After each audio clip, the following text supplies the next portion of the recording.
The weight of a secret.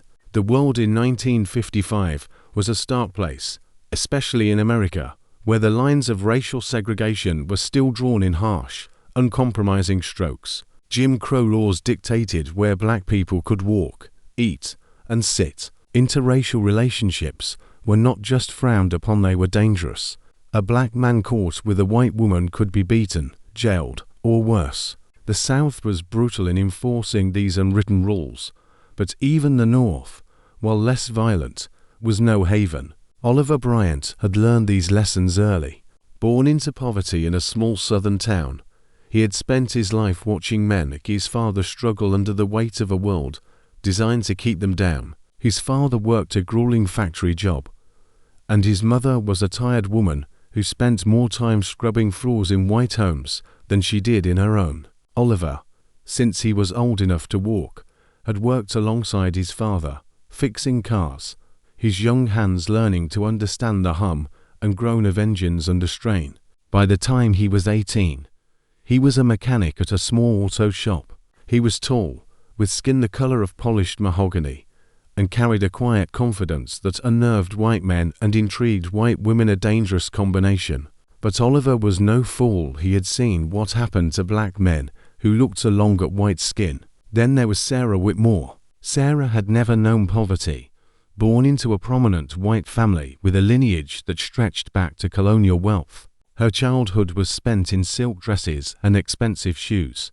Her days filled with etiquette lessons and social functions designed to mold her into the perfect Southern wife her father, Charles Whitmore, wanted her to be. Charles was an influential man, a businessman who had grown rich from investment, but from the power he held over others. He believed in the purity and supremacy of his own bloodline.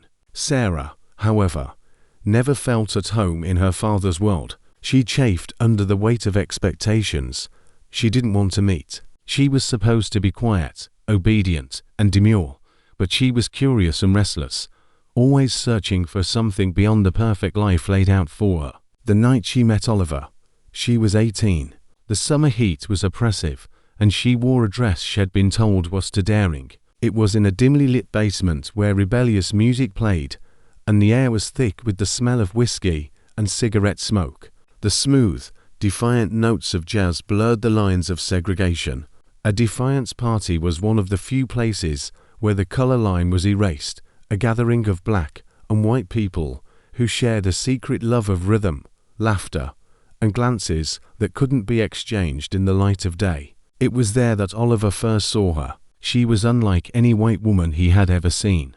There was no fear in her eyes when she met his, no hesitation as she walked toward him, her blonde hair falling around her shoulders, her blue eyes gleaming with a dangerous curiosity. She asked for his name with a note of defiance. He hesitated, and she smiled. And in that moment, Oliver was lost. They talked 4 hours, the words flowing easily between them. She was fascinated by the world he came from, the way he spoke, the way he thought.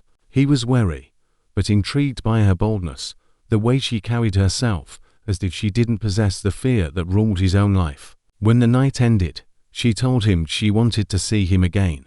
He knew he should have walked away, but he didn't. The first time her father saw them together was an accident. Oliver was working late at the auto shop when Sarah appeared at the edge of the garage, her pale skin illuminated by a street lamp. His heart hammered in his ears. She shouldn't have been there, it was unsafe. But before he could usher her away, a black car pulled to the curb, and Charles Whitmore stepped out. Oliver saw the moment of recognition in the man's eyes. His face twisted in rage. Sarah tried to speak, but her father silenced her with a look so cold it could freeze the summer air. Without a word, he grabbed her arm and dragged her away. Oliver didn't move. He knew it was for the best. The next morning, he found a note slipped under his garage door. "Stay away from my daughter." It was not a warning, but a threat. And for the first time in his life, Oliver realized he wasn't afraid of men like Charles Whitmore. He was afraid of what he was willing to risk for Sarah. Over the next few weeks, Sarah was forbidden from leaving the house. Every move was monitored, every phone call listened to. Her father refused to speak to her, as if acknowledging her existence might sanction what she'd done. Her mother said nothing, only watched her with an inscrutable gaze. Sarah fought, argued, and begged, but her father's will was law, and there was no court that would side with a daughter who dared to defy the man who owned her world. Yet she found a way, a note hidden in a delivery boy's pocket, a whispered word to a housemaid. She told Oliver what he already knew. Her father would never let them be together, but she had made her choice, and she had chosen him. It was a reckless, dangerous decision for a white woman. Running away with a black man was not just scandalous, it was criminal. There would be no mercy, no understanding, no forgiveness. And so, late one night, they fled. They ran from the chains of her father's expectations, drawing strength from the sheer weight of a world that would never accept them. They ran toward a future with no guarantees, no promises, no safety, only the hope that together they could build a life of their own. They had no idea that the real danger was just beginning. The night air was heavy with the gravity of their decision. Sarah's hands trembled as she clutched a small bag she had secretly packed, containing only the essentials: a dress, a few coins, and a photograph of her mother. It was all she could carry from the life she had known. Oliver waited for her in the shadows of an abandoned train station. He had no bag, no photo. The life he had lived was always light enough to carry with him. When she saw him, she wanted to run into his arms and forget the fear, but she held back. There was no time for tenderness, no room for hesitation. They had one chance: to disappear on the freight train that would take them north. The train was due in an hour. It was their best option. Sarah looked back one last time, almost expecting to see her father and his men rushing toward her.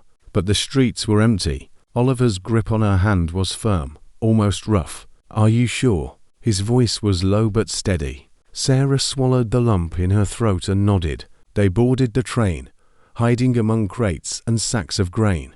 No one saw them leave, and no one knew where they were going. For the first time in her life, Sarah was free. The journey was long and grueling.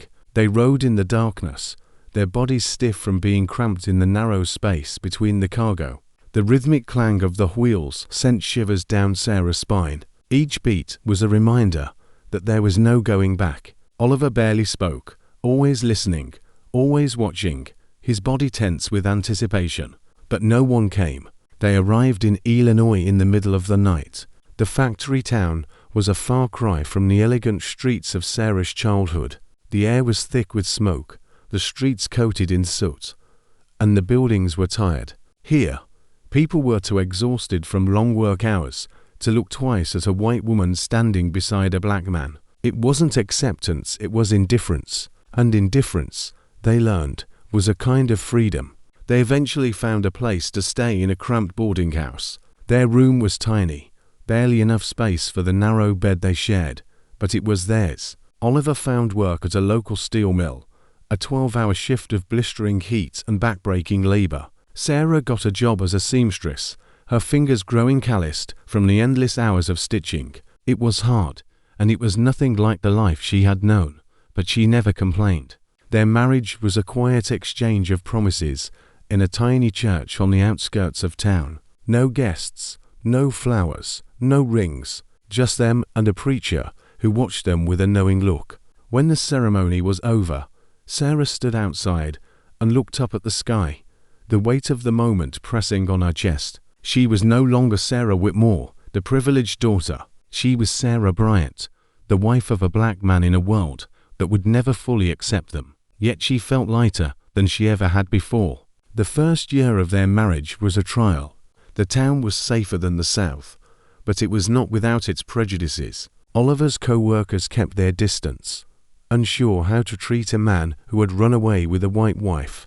The women in town stared at Sarah with a mixture of confusion and pity. They were tolerated, but money was always tight, and sometimes they went to bed hungry. Sarah learned to mend clothes until they had more patches than fabric, and Oliver learned to make every dollar stretch, bargaining for scraps and working overtime until his body ached.